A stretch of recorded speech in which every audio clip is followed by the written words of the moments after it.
The following podcast contains accounts of child sexual assault. Listener discretion is advised. This is Australian True Crime with Meshel, Laurie. Award-winning journalist and author Neil Mercer joins us to discuss the 9 wrongful convictions explored in his book, Falsely Convicted. This is Australian True Crime. We acknowledge the traditional owners of the land on which this podcast is created, the Wurundjeri Woi-wurrung people of the Kulin Nation. I love the fact that you've opened the book with the story of Josephine Greensill. As a reader, it was really startling beginning to the book, really unexpected. What made you choose this case to cover it all, let alone to kick the book off with? I think it was such an extraordinary case, the case of Josephine Greensill. I mean, you look at it. She's in suburban Melbourne. She's 57 years old. She's a semi-retired school teacher. I doubt if she's ever had a parking ticket. She's a fine, upstanding citizen. Lunchtime, there's a knock on the door. She opens the door. There's 3 detectives. You're under arrest for being a child molester. I mean, that's the short way of telling the story. And she's just gobsmacked by this. And I found her story to be so extraordinary that, one minute you can be living just a quiet, normal life in suburban Melbourne or wherever you are, and all of a sudden it's turned completely upside down. It seems impossible. Reading it, you think, no, that can't happen, Neil. That can't happen. You can't be a retired lady in your lounge room in Altona Meadows and have this happen to you. And it's like a movie plot, but it did happen. And I mean, to put sort of more context on it that's important later is she's recently widowed, Josephine. Right? Her husband has not long died. She's just coming to terms with that. She's living with a son. And these are historical crimes that she's accused of. Oh, yes. The police say, she says to them at the door, what's it all about? And they say, well, you'll find out. She is told she can get a lawyer if she wants one, but she sort of goes, well, I haven't done anything wrong, and the only lawyer I know was the one who did my will, so he's probably not much help anyway. Yeah. She goes to the police station. She answers every single question. And they say, oh, you're going to be accused or you're going to be charged with the sexual abuse of 2 of your students 30 years ago when they were 8-year-old boys. And she's just going, this is not true. This has never happened. Because of the nature of the accusation, you feel as though you can't say someone's made that up, where we've taken a position as a society to believe accusers in these cases always. And, which is trying to right many years of wrongs. We've just been through this long process with the clergy and with other organisations in Australia. So it's difficult. And I think the way that police treated her was sort of probably the way we would expect sex offenders to be treated, which was not with much sympathy. Not a lot of sympathy at all. And I totally agree with you. I think at that time, people went, oh, these allegations have been made. They're incredibly serious. Of course they are. They're incredibly serious if they're true. And in the vast majority of cases, they are. This is an exceptional case. After her police interview, in which she cooperates entirely, they charge her. She's fingerprinted. It's just amazing. One minute she's in suburbia, the next minute she's in a police station, photographed, fingerprinted, and then she's appearing in court on, I think, 21 counts of sexual assault against these former students who say that when they were 8 years old, when she was their primary school teacher, she sexually assaulted them not once, not twice, but on a number of occasions. But there was one particular occasion where they said they'd had a sleepover at her home. And that might seem a little unusual these days, but back then it wasn't. Jo Greensill knew the parents of both of these boys. The boys were very excited, but they were sleeping out in a tent. It was in the backyard of her home. Her husband was at home. Her own children were at home. So there's nothing, I don't think there's anything unusual about that. But what is extraordinary, that it takes 30 years, and as we find out in this case, there's a lot of twists and turns, and collusion is at the centre of it. Well, and arguably money is at the centre of it as well, which is because but the story that you've told us so far does feel like, unfortunately, a variation on a story we have heard many times. We have heard about the old days when students went over to their teachers' houses at lunchtime or for sleepovers, and now we think it's bizarre. But we probably think that because we've heard so many terrible stories that actually there was sexual assault taking place on these camping trips and these sleepovers and all that sort of stuff. So in many ways, the story sounds terribly familiar, but because of the genders involved, it also seems unbelievable. And I feel, again, as a culture, we're in a position where we have to say, well, I can't not believe it because she's a woman and they're boys, can I? No, not at all. It has to be taken seriously. And the police, in this particular chapter, I'm not so critical of the police. They did what they had to do. They've had somebody come to them and say, this happened to me 30 years ago when I was 8 years old. And there's another bloke who's the same age as me. We're in the same class. It happened to him too. So they've got two people telling them this story. They have to go and arrest her. And they clearly put together an excellent brief of evidence, because when it got to court, and you go into the court case deeply, you talk about the evidence that was given in court, about the defence, about the prosecution. I was pretty shocked. I thought that the way that you explained it, I thought the defence had done a pretty good job in putting up an alternate scenario, that Josephine's husband's death had meant that she had received a payout. Is that right, from the Vic Rail where he worked? Yes. A couple of years earlier, her husband had been killed in an accident, and she had received a sizable amount of compensation. And that was sort of, it was known partly because one of these complainants also, like Josephine Greenstill's husband, or the husband who died, worked in the railways.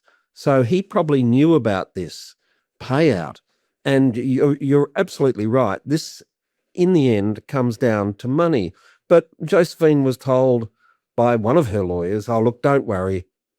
Nobody's going to believe these two kids, now men, something that happened 30 years ago. There's not a lot to worry about. And she felt she trusted the system. But there she is in court. I mean, the evidence is heard. These two guys give evidence. They are questioned by the defence as to whether they colluded and whether they were after money, compensation, victims of crime compensation, or the money that Jo Greensill had received after the death of her husband. And they go, no, we're not interested in money. We're here for the principle. We were abused. And they go into detail, as you have to in these cases. They allege that while they had this sleepover in the backyard of Josephine Greensill's house, that she came into the tent and she sexually assaulted them, and they both had sexual intercourse with her. These are 8-year-old boys, bear in mind. They both had repeated sexual intercourse with her, obtaining erections, and on the evidence presented in the court at her trial, one of them said he produced semen. One of the interesting aspects of this case is that when I first heard about it and heard some of that detail, I sort of thought, I was an 8-year-old boy once, and I don't remember that sort of stuff, that sexual function. Yeah, being available to you at the time. Yeah. But in retrospect, is it fair to say that her defence didn't take the case well, I'm going to say didn't take it seriously enough in that they didn't seek expert advice about those issues, about the actual sort of physical capability of the evidence to be true. That's right. But neither did the Office of the Director of Public Prosecutions. Yeah. I mean, they get the brief of evidence and they go, oh, well, yeah, we're going to run with this. But apparently not one of the men involved asked a sort of a common sense question. I think a common sense question. I know this is with hindsight, and I get that. It's pretty important, though. I would, yeah, it's fairly important. Yeah. I would have thought that they might have said, 8-year-old boys, it sounds a bit unique. Maybe we should get some expert advice. Neither the Director of Public Prosecutions nor the defence got any expert medical advice from, the experts in child health, sexuality, or anything like that. And she was convicted. She's carted off to Dame Phyllis Frost jail, and she's a convicted child molester. She's the lowest of the low. And especially, I know you're never popular in prison as a child molester, but in a women's prison, I just can't imagine how unpopular she must have been when she arrived. I think she was, particularly with the prison officers. I mean, I don't think there were no favours done there. She's a very quiet sort of person. She's religious. I think she relied very heavily on her Catholic faith. And she said to me, I interviewed her last year for the book, and she said, I just made a decision that I had to take every day at a time. I would be friendly to everybody, no matter what they'd apparently done.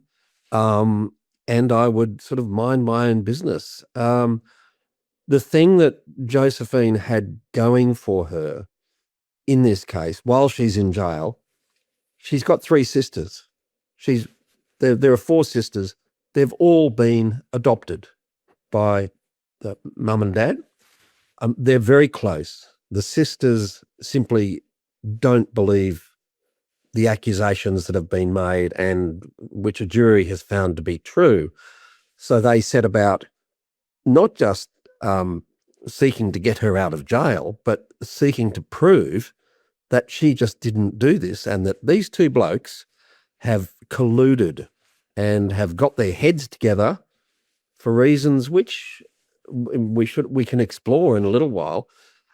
Money's one, and there appeared to be a grudge, sort of a lifelong grudge from one of them when he was at school with Josephine Greensill being his teacher. This is sort of more shocking to me, actually, this part of the story, because money is a very obvious motivation for a lot of us.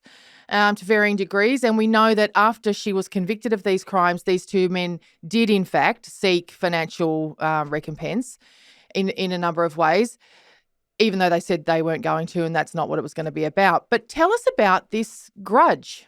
One of the boys, who's sort of the lead protagonist of the 2, it turns out that he gives evidence that at one stage, way back 30 years earlier, when he was being taught, he was a bit of a teacher's pet.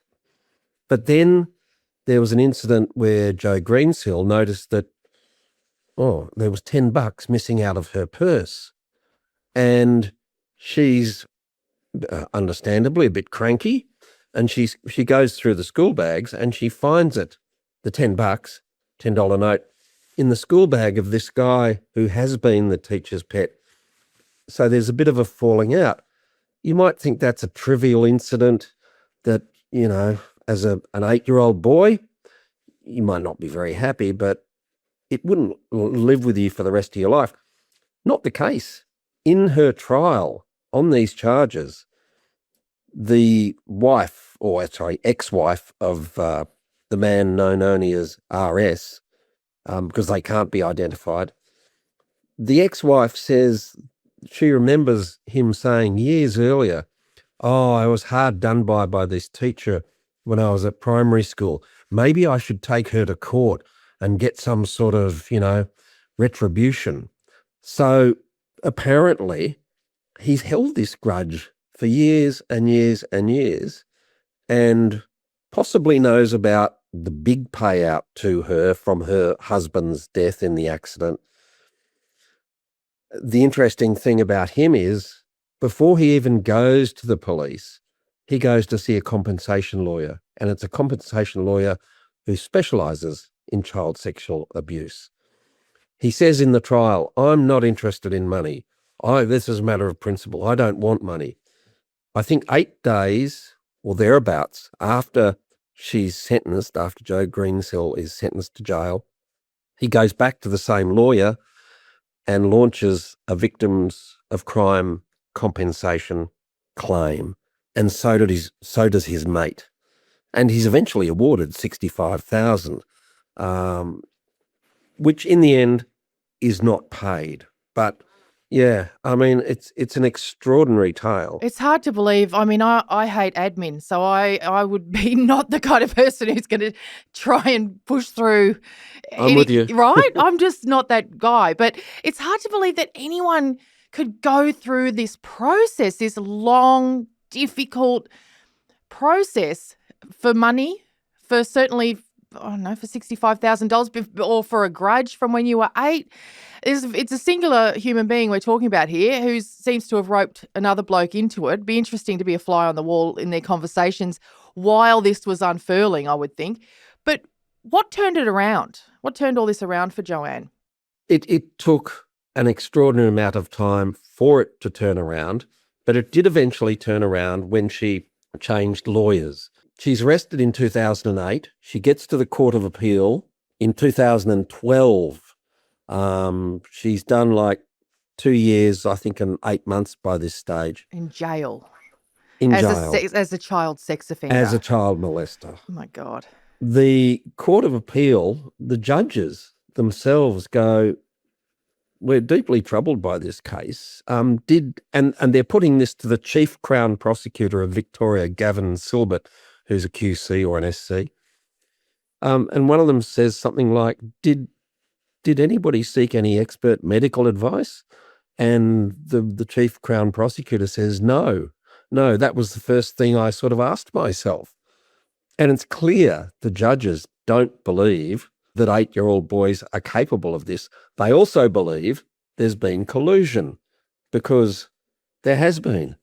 They denied it, but boy number 2, man number 2, if I can put it like that, made a statement to the police, but he only made it after he'd phoned his mate and they'd had a bit of a chit-chat. He denied that in court, but it was in his own statement, which he then denied. Yeah. He said, I didn't read my own statement. He signed it, but he said he didn't read it, except it was in the first paragraph. I mean, the judges were deeply concerned about collusion and the fact that there was no expert evidence, that when it was finally called, when it was finally obtained from a professor whose credentials were impeccable, he said, this is just, the scientific literature says this is not possible. And he went into considerable details, anatomical details about males at that age. And I think they brought themselves undone too, because trying to convince the courts eventually that it happened to 2 of them, that 2 8-year-olds were miraculously able to perform these sex acts that shouldn't work, basically, with an 8-year-old body. That can't help, can it? No, and it didn't. I mean, and the judges were clearly sceptical. There was the collusion, there was a financial motive, and no expert evidence had been called, and her conviction was quashed. But only after, as I say, about 2.5 years. Lots of people would say, oh, well, that's the end of the story. She's been cleared. Well, are you ever cleared of being a child molester? Yeah. That sort of hangs over you. But she tells me in considerable detail about how 1 minute she's in jail, they wouldn't let her, the prison officers would not let her say goodbye to the girls, as she called them. So one minute she's in the cell, the next minute she's out. She was, as she recounts it, totally discombobulated. She could not stand crowds, just simple things like going to the shopping centre. She had panic attacks. She'd forgotten the layout of her own house. She couldn't remember what was in her wardrobe. I mean, this had an impact on her. Of course, being in jail would have an impact, but it had an impact after she got out. And I think that's not often acknowledged, that somebody who has been wrongfully convicted, and there's no doubt in my mind that in this case she was, they get out and everybody goes, oh, well, that's over. It's all sorted. Yeah. Just get on with your life. It's not that easy. In fact, for a lot of people, her tale is quite consistent with other people I've spoken to who say when they got out, they were like, what do I do? They've been in this confined environment where you just do as you're told. As Josephine described it to me, it's like living in a little mini city and you just do what you're told. There's nothing you can do. And you'd invest everything you've got into learning to cope with that as a lifestyle, wouldn't you? As a way of living. And then all of a sudden, it's suddenly you're back. That's over. I can imagine a lot of PTSD. I can imagine a lot of dreams, a lot of triggers. It'd be very hard to just leave behind. Well, she said that to me. And it's taken a long time, and she's got tremendous support from her three sisters, great support from her new law firm back then, Gordon Legal in Melbourne.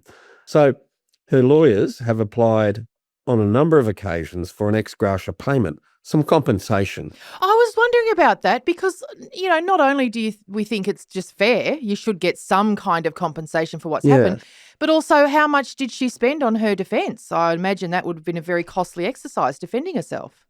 It was hundreds of thousands of dollars. Yeah. Even after she got out, the lawyers she then had, this is not Gordon Legal, they come later, and they actually do the right thing by Josephine Greensill.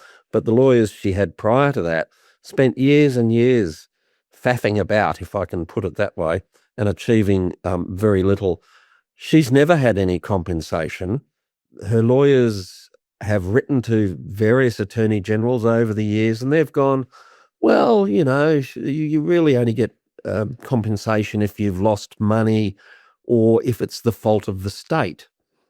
And as Gordon Legal said, well, she spent a lot of money on legal fees and the DPP failed her. And it's, she should be getting some compensation. No, tough luck. It's a terrifying story. As a woman sort of not far from her age with kids, you sort of get to an age where you start mapping out the rest of your life and you start thinking about your financial legacy for your kids and all those things. And to just have, apart from the years it's taken from her, but to have a couple of $100,000 just taken from you by this process and to not be able to get that back is terrifying. We think our country's better than that, I think. I think that people do believe that if you've been wrongly accused, if your conviction's been quashed and there's significant evidence that the prosecution got it wrong or the defence didn't do their job, and there's now a second letter from another expert, it's more recent, saying exactly the same thing as the first expert, that the acts they claimed are impossible. Yeah. Hasn't impressed the Victorian government one little bit. They haven't come to the party. You should be at least financially restored. Okay, Yes. I can understand if you don't think people should profit from such a thing, but you should be at least restored to where you were at the beginning of this. The thing about your book, it's very timely for me because I just realised recently that I do take our legal system seriously and I have a lot of faith in it. I do think that if someone's convicted, they're probably guilty. Having observed a few trials in the last couple of years and really sort of tried to learn more about it, I've got to a point where I think, yeah, look, we've got a lot of checks and balances and I think on balance they probably work. And so when there are these big campaigns about Lucy Letby, for example, through the UK system, I sort of think, guys, I think if someone's found guilty in the British legal system, they probably are. I've got faith in it. Maybe not the American system. Maybe that's my bias. But so it's really timely for me to read your book and to realise, okay, not quite as foolproof as perhaps I was thinking. And because you've got 9 stories here. Josephine's is the first. And as I say, it's a sizzling start. It really got me up and about reading that story. What of the other 8, is there one that sticks with you? Is there one that you became really shocked by, passionate about? Is there one that you tell your friends when you go, this is my new book, here's an example? There's probably a couple, but just to go back to your point that you believe in the system of justice, I do too, and I'm exactly the same. And I think most people are. When you see on the TV news, say, the police leading some person off, and we see that more and more these days because the police are now filming it all themselves, you go, oh, well, they've got the bastard, and you make an assumption that they're probably guilty, and probably right most times, but the system doesn't always work. And I guess to come back to your question, there are a couple of cases that have just, one that astounded me was the case of Henry Keogh in South Australia. Henry Keogh did 20 years for murdering his girlfriend. The allegation was that she was in the bath and he drowned her.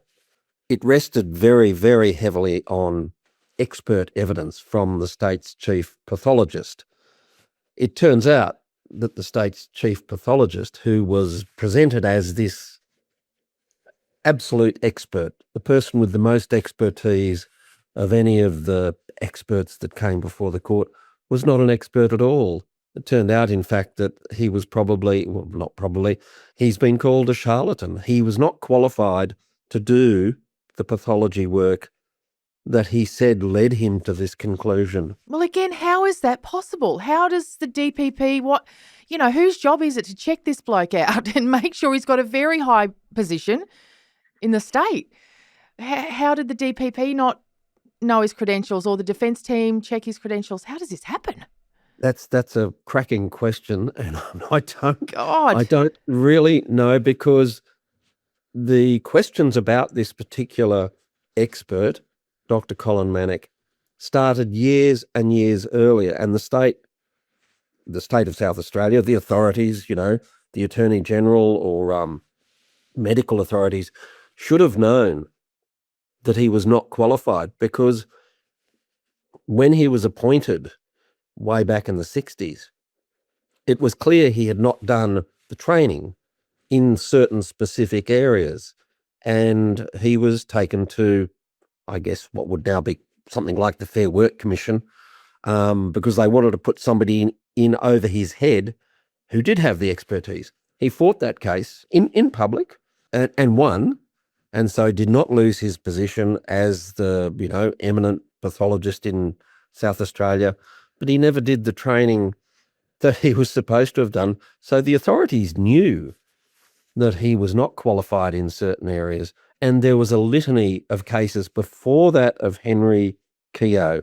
I suppose forensics as we know it is actually quite a recent phenomenon, quite a recent discipline, or, I know some people in the forensics world in Victoria, so I know that I sort of thought before that it was an ancient art, I think, but I had to realise that, not too long ago in Australia and in the Western world, in the 60s and the 70s, there were a few cowboys around the place who perhaps weren't as highly trained as we think of now. Now they're under an enormous amount of, pressure to prove themselves all the time and to keep training and to keep abreast of the latest developments. But yeah, it wasn't that long ago that it wasn't the case, was it? It was a bit of a magic trick, forensics. Oh, look, in probably the most famous miscarriage of justice case in Australia, Lindy Chamberlain. Yes. There was forensic evidence led in that, which, there was blood in the glove box.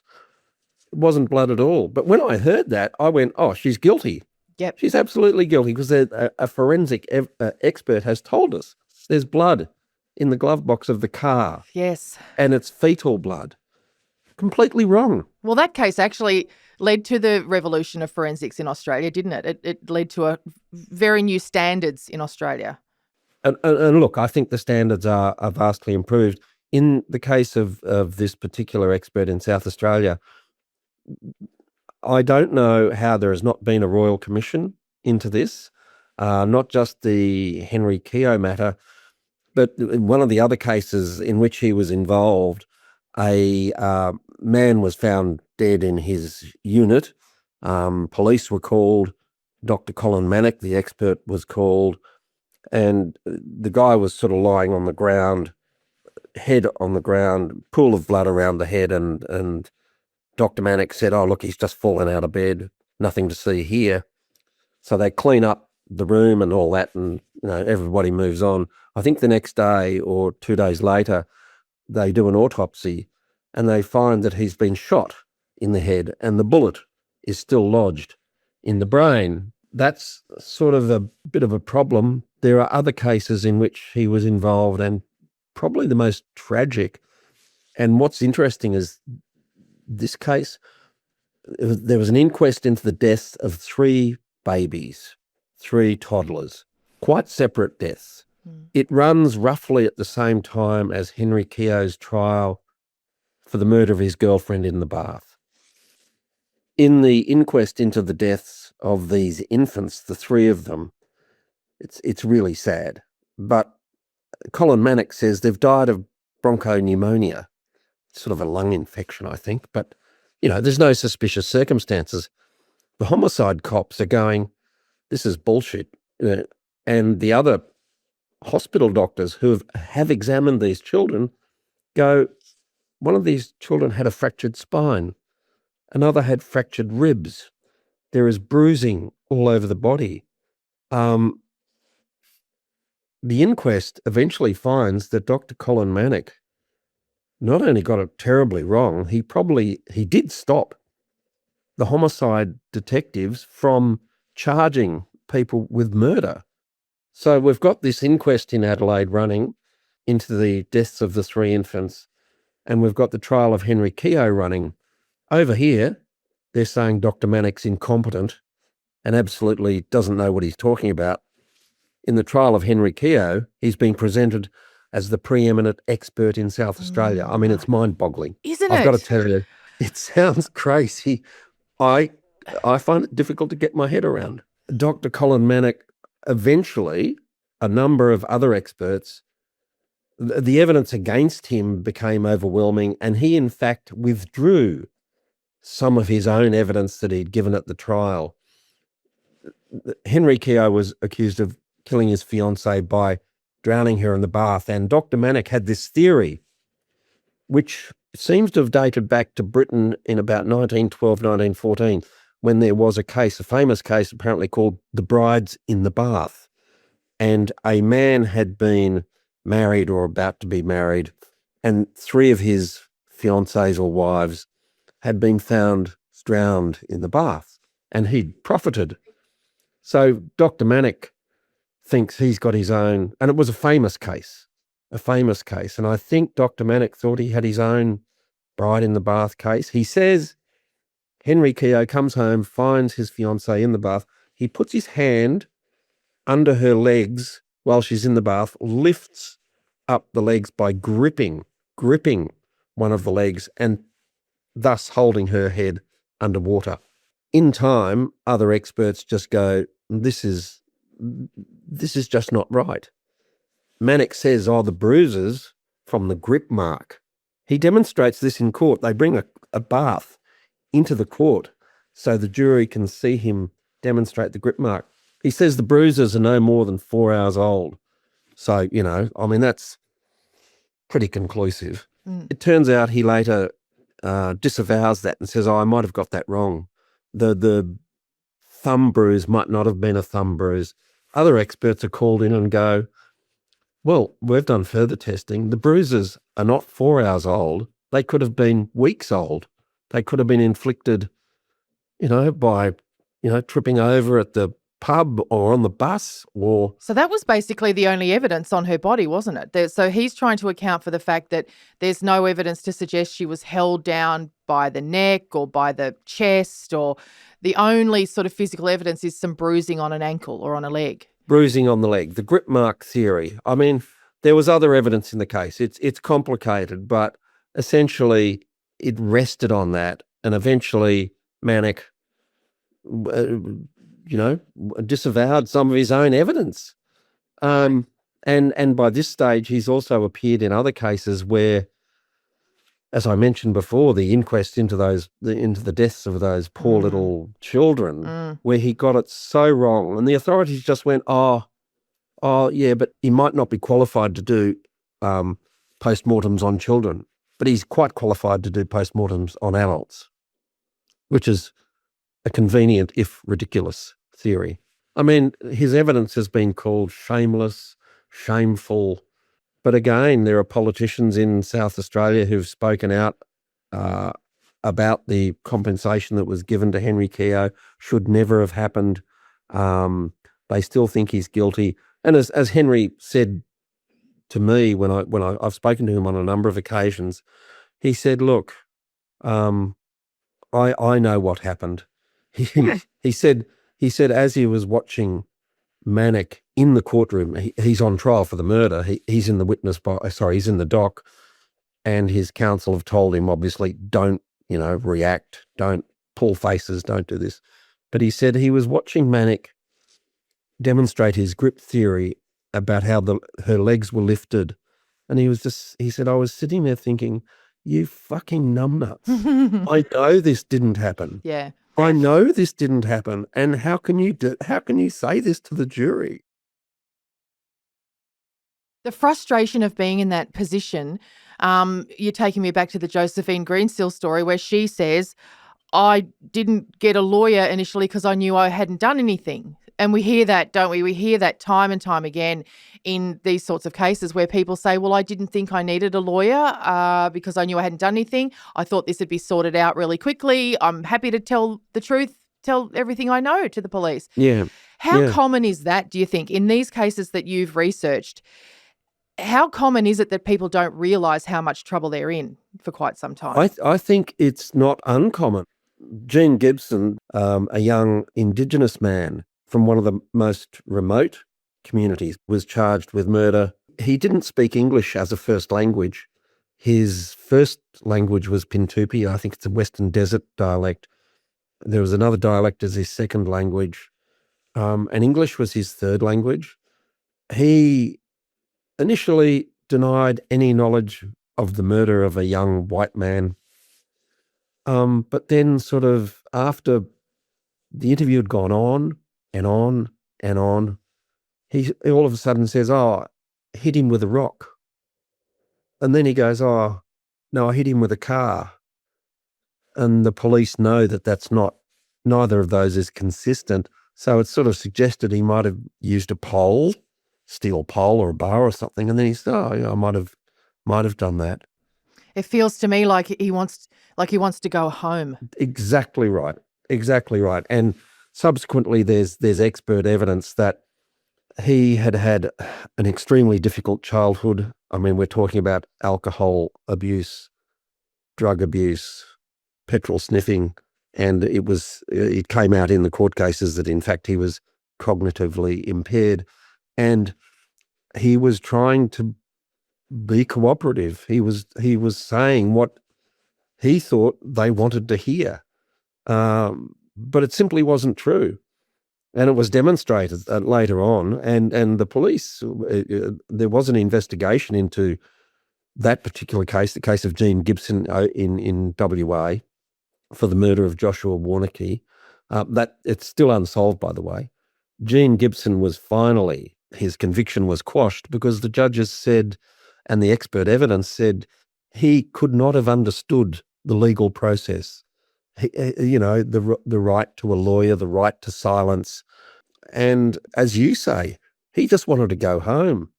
And so he said, oh yeah, I did it. And so did a number of other Indigenous men who were his friends. They eventually, under enormous pressure, said, oh, yes, I saw Jean do it, and Jean did this and Jean did that.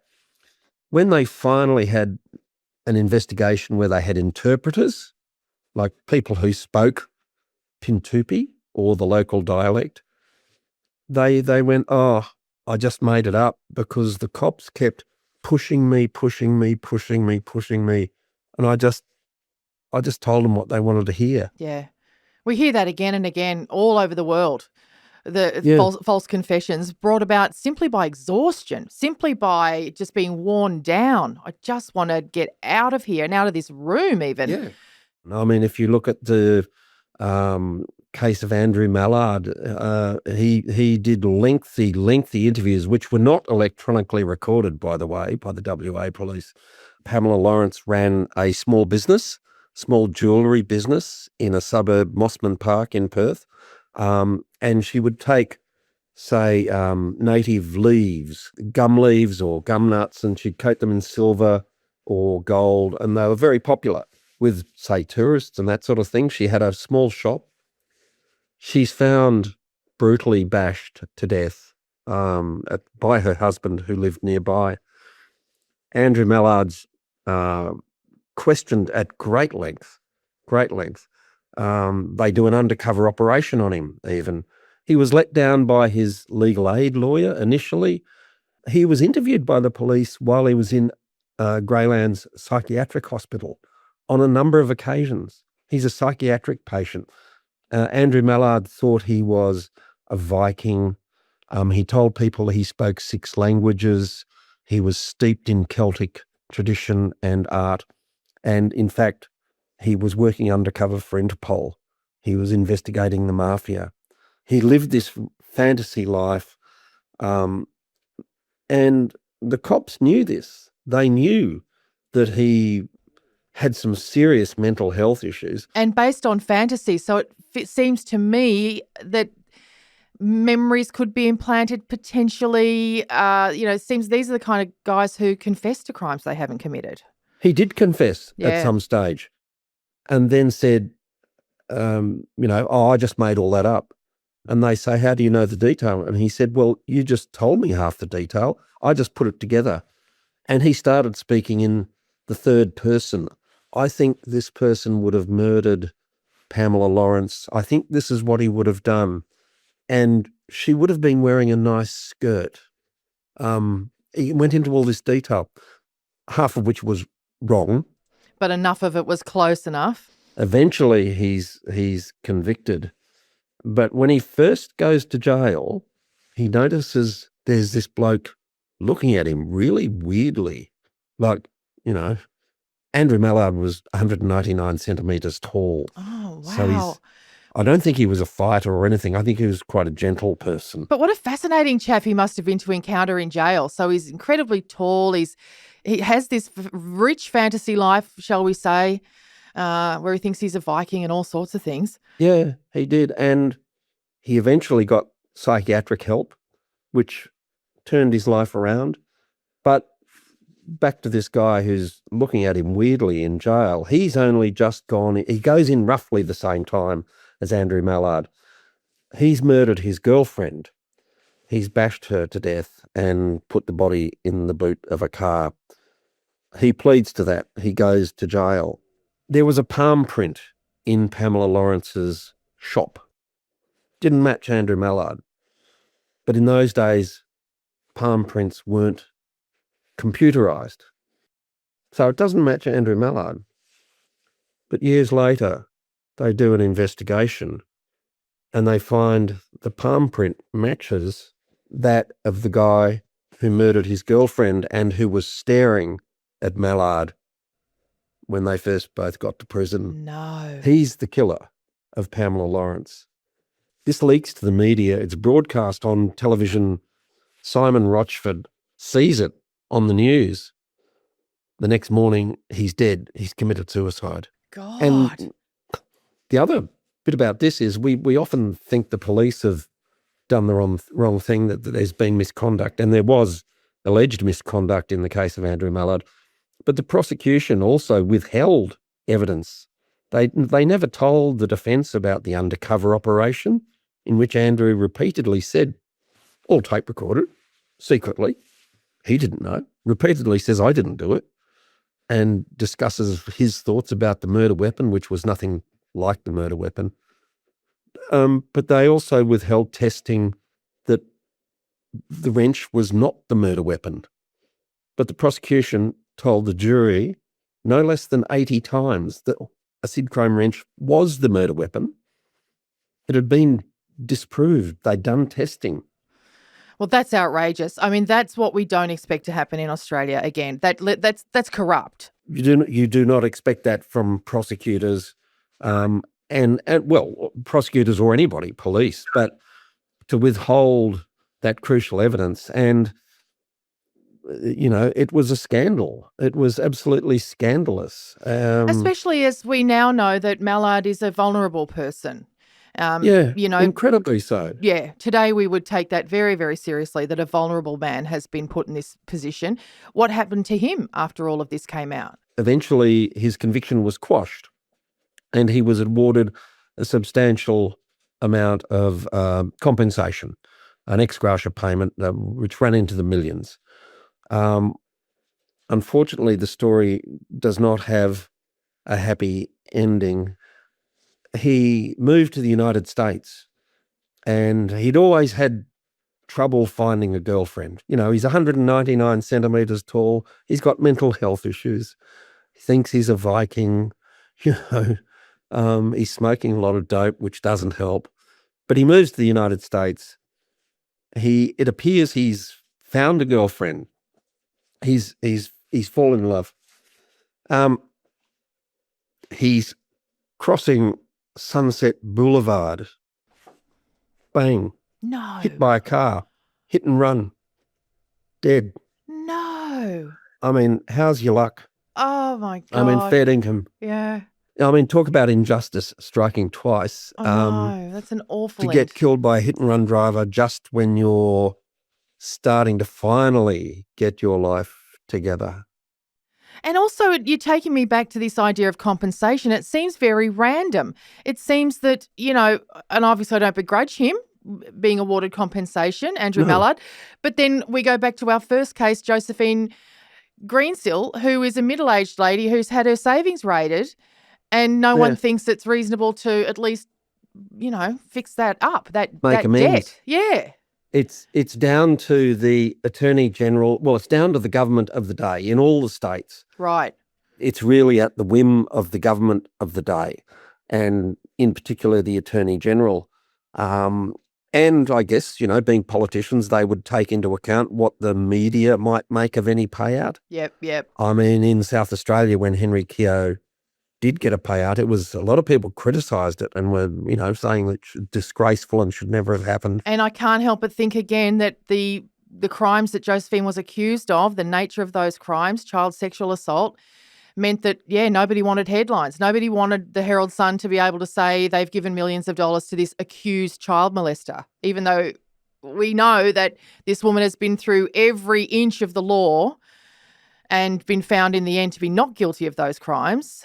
Yes. Yeah, it's still the sort of headline that nobody wants. I think that's right, because it's been refused, an ex gratia payment has been refused by successive governments, Labor and Liberal, and they're saying, oh, look, just tough luck. And I really don't get it, particularly given the evidence of the experts, which, they're in writing. They've been presented to the Attorney General saying what these 8-year-old boys said happened to them in that tent that night is impossible. And importantly, they didn't say it at the time. So what these men are saying happened when they were 8 years old. So there's all of those factors involved. But it's just such a hot potato. I'm furious about that, in case you haven't noticed, Neil. I'm absolutely furious on Josephine's behalf. Well, I agree with you entirely. I think it stinks. And maybe there's a new premier. Maybe they should put in a new application, and maybe they should think about justice and justice being done. And given politics is such an important part of this story, it sort of makes you wonder when's the best time to put in another application, doesn't it? Because we've got a new premier in Victoria, but in all likelihood we'll have a change of government in the not too distant future. So you think, should I hit up this new bloke who might rubber stamp it because he's, he might not be Premier anyway in the future, and he might think to himself, I might do a really good thing while I am the bloke in charge and while I can do that. Or do you wait for a new government to come in? I wouldn't think a Liberal government would be... Look, it's hard to know, isn't it? It's hard to know. None of them seem to be sympathetic. No. There are some people who, no matter what the evidence is, will always go, I don't want to believe that because I've made up my mind. He, she is guilty, and I don't care what you say, what you write, what the facts are, what the experts say. I don't care. I've made up my mind. And even though you're out, people are still looking at you. And I know that Andrew Mallard, when he finally had his conviction quashed, the prosecutors came out and said, we still think he did it, basically.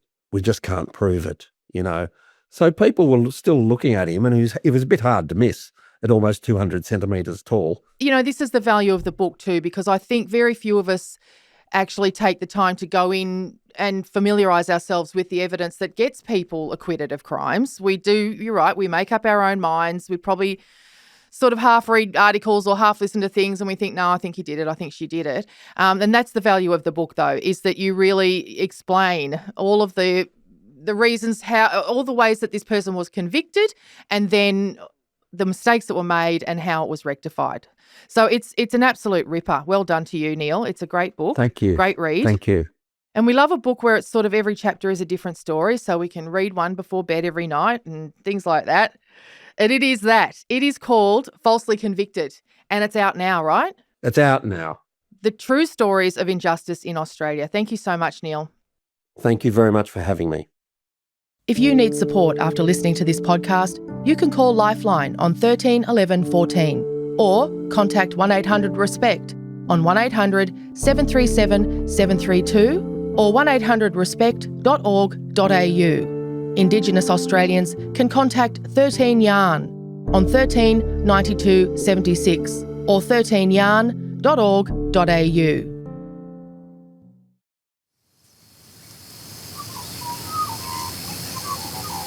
The producers of this podcast recognise the traditional owners of the land on which it's recorded.